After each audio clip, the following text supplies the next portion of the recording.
About 20 years ago, I was working as a glorified day laborer for FedEx. Now, don't get me wrong, this was a good job, but I still wanted more. I was still producing my podcast on the side and I was good at plotting my route, but this job just had no benefits and the pay was barely enough. My wife had told me about this job in a small warehouse where they needed an order selector. So I applied and then I surprisingly got the job. Now, it did take me a while to understand how to build a pallet that was really fit for riding on a truck, but that's not the only lesson that I learned during this time. These are some lessons that I learned as a selector. When I was just starting, I was doing my best to understand the product descriptions on these sheets. In bigger warehouses, and especially now, most selectors are going to have a headset that tells them where to go and how many cases to pick from that specific location. But back in the prehistoric era, this was not the case. We would actually work off of a chiseled piece of stone that was turned in by the caveman that wrote the order for the store. No, but really, we did use these printouts, and I would go down the item list by list and I would build these pallets. This may seem wild to you if you're in selecting now, but I actually kind of like this for a few reasons. Because if there was big layers of things, I could see them on the sheet and I could actually start there first. I was taught this trick by my coach Frank. The cool thing was, if the pallet was already picked down to a certain level, it was like this portion of the pallet was already built, so it saved me time and really bumped up my efficiency. And most times, this would be a good foundation to start for the rest of the build. A lesson that you'll also learn if you haven't already is that not all teams work great together. But in this instance, we had a great team that thought along the same lines, and we would help each other by making sure certain pallets were set up in a way that made everybody's job easier and as efficient as it could possibly be. The guy teaching me had actually worked for Walmart as a selector in a warehouse, so I knew that our small warehouse probably seemed like really easy to him. As I trained alongside him, he also showed me unique marks on the cases and packaging that would help me identify sizes and variations of the same brands, whether it be flavors or promotional packages. He also taught me how to stack in a certain way that allowed me for a more sturdy build. These little things made a big difference whenever you're building orders that get loaded onto a truck that has to travel for miles before actually reaching the shelf. This is also where I learned how to read difficult Best By dates. All consumer packaged goods have some kind of Best By date, and it's important that you know how to read all the different kinds. I actually have a full lesson on reading Best By codes at bevedu.co, so if you're ever interested, you can go there and check it out. But here's the quick version for merchandisers and selectors out there.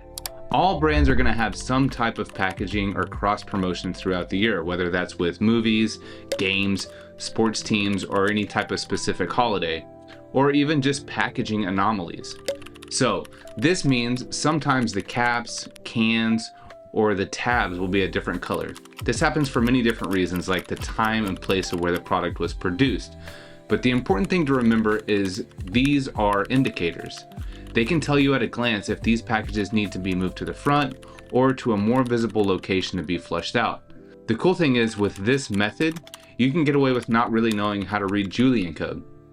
And I hope you didn't just ask yourself what Julian code is, at least if you're in my business. So those are the logistics of what I learned as an order selector. But whenever I started getting into the more corporate workplace, I started to also understand different communication styles and how important they are. So in addition to learning how different and important it is to understand everybody's communication styles, I also was learning that not everybody gets along, especially on a team. And I want to use my time spent at this warehouse as the perfect example on how I overcame some difficult personalities at work. So at this warehouse, we had an in-house mechanic. This guy sat in the back of the warehouse, and me, as the new guy, I was given the dump of a riding pallet jack. This needed so many repairs that it wasn't even funny. And despite going and asking / complaining to this mechanic to take care of these things, I was realizing that this just wasn't going to happen for me. I was getting frustrated, to say the least. But before I gave up on ever having a decent machine that would help improve my build efficiency, I racked my brain on what I was doing wrong and why this mechanic was not listening to me. And it wasn't just because I was the new guy. So after a couple of more weeks of riding around on this hunk of junk, I had the bright idea to make a list of all the things that I needed repaired on the jack. And it really wasn't that many, probably about 3 or 4 things that was in need of repair. So then I put them in order of most important to least important. So the biggest thing that I needed was a proper battery for this jack, so I didn't have to keep charging it every couple of hours or so. That night my plan was to park the jack in front of the garage, and I noticed all of the fleet that was in need of repair. That moment helped me understand why I wasn't really that high on the priority list. So when I came in for my shift the next day, I found that my jack was actually moved from the back and parked in its normal spot. So I thought, oh great. But whenever I walked up to my jack, I was noticing that a couple of the issues that I had put on this list had been taken care of. I went and talked to the mechanic to tell him thank you, and he had told me that he had ordered a battery for my jack and it would come in within the next few days. And once that battery came in, that was really all I needed. All of the other old guys or the veterans on our team were blown away whenever this happened. I was actually able to get this jack repaired. They had tried for a long time before I had shown up, and it was looking like this would never happen. So what had actually happened with this jack is that it ended up being the default jack or a rite of passage for the new guy. You would have to use this crappy jack until somebody else moved on or moved up. The cool thing is, once I actually got this fixed, a few guys were wanting to use it after it was done. The point is, it turns out that the problem wasn't the mechanic, it was the people that were trying to communicate to the mechanic. And once I discovered how he liked to be communicated to, it turns out the guy was actually a pretty fun dude to talk to as well. It reminds me of whenever Kevin McAllister finally meets old man Marley in the church and they sit down and have a heart-to-heart. You can say hello when you see me. You don't have to be afraid. There's a lot of things going around about me, but none of it's true. Okay? We kind of had a moment like that. I should maybe send him a sweater with a big bird knitted on it for one of these Christmases. He probably doesn't even remember me. The last topic that I wanted to touch on before I wrap up on Friday is knowing when it's time to move on. There was a couple of telltale signs throughout my career whenever I knew that the writing was on the wall and I should probably move on. Whenever I was back in my warehouse days, I was pulling orders in my 30s. And I just knew that there was no way that I was going to be able to keep up this pace for years to come. I actually enjoyed the warehouse game, but I knew that I had to move into something more planning centric. I knew that my body just physically couldn't do this work for very long. I was lucky enough to land a role with the same company on a forklift, and then later I moved into planning and logistics for bulk deliveries. This right here was the best possible case scenario in a career. This is whenever you can continue to level up and move into better roles within your target industry and still stay with the company that I had started with. These next few are not so fortunate scenarios. Unfortunately, I see a lot of people with animosity towards the work that they're doing or complete apathy. Either is just bad. If you're going into a job every day and you absolutely abhor it, then why in the world do you continue to torture yourself? You owe it to the company and yourself to find something that is more fulfilling to you if you really just hate your job. Now, a lot of this can be cured with self-discovery. The unfortunate thing is most of us, guys especially, are really not into discovering who we are at our core. Maybe it's that the older you get, the softer you get, but I've actually really been into this topic for the past 3 or 4 years. I think it's important to know how you show up in a group of people and how you can contribute to a team. I think it's also important to know what drives you and fulfills you so that you can not only be productive in your role within a company, but also get a level of satisfaction from doing the work for them, or at least not absolutely hating it. Another good indicator that it might be time to leave is when you're no longer fulfilled doing the work. This still goes along with discovering your archetype and aligning your role and industry with your values. And I would definitely say before you decide to look somewhere else, fight like hell to do something within the role that you currently have right now that makes it fulfilling. For me, that's this. I love doing media. I love recording my little videos. And while not everybody understands it, it is uniquely me.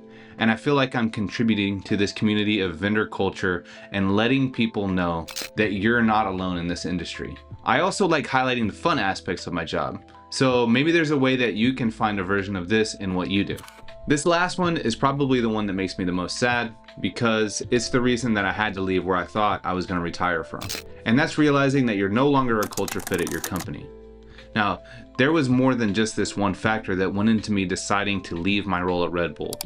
But when I distill it down to the main reason I left, it was because I could see that the culture of the brand was starting to shift from what it was whenever I had started with them 9 years prior. One of the core pillars of my values and theirs was passion. And what I noticed was that we were no longer hiring passionate people anymore.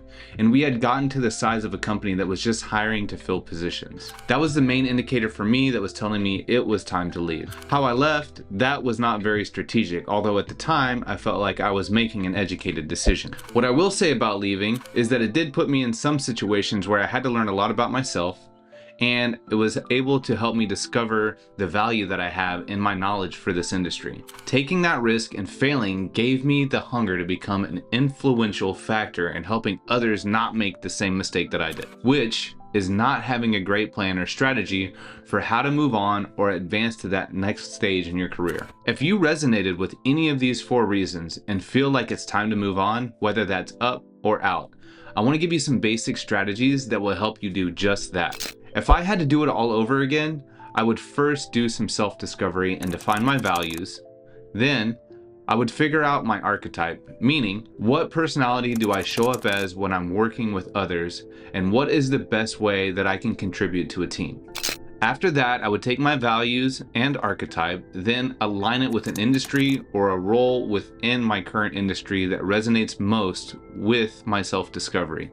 This would ensure that the next step that I'm taking would put me in a position to feel fulfilled and feed my passions, all while working that 9 to 5. From there, I would start building out my personal brand in the form of a presentation that can be easily shared. I would pair this with a quick, concise 1-page resume. And last, I would make sure that I had a systematic way for applying to any and every role/company within my target industry that I had discovered was right for me throughout this process. I just laid a lot on you, and if all this seems overwhelming and you're not really sure where to start, I'd love to help you navigate your self-discovery and career growth and guide you through this step-by-step strategy to help you develop yourself and your career. This entire program and community can be found at bevedu.co/brandbuilders. And if this topic really resonated with you or you found value in it, check out this video. I think you might also like it.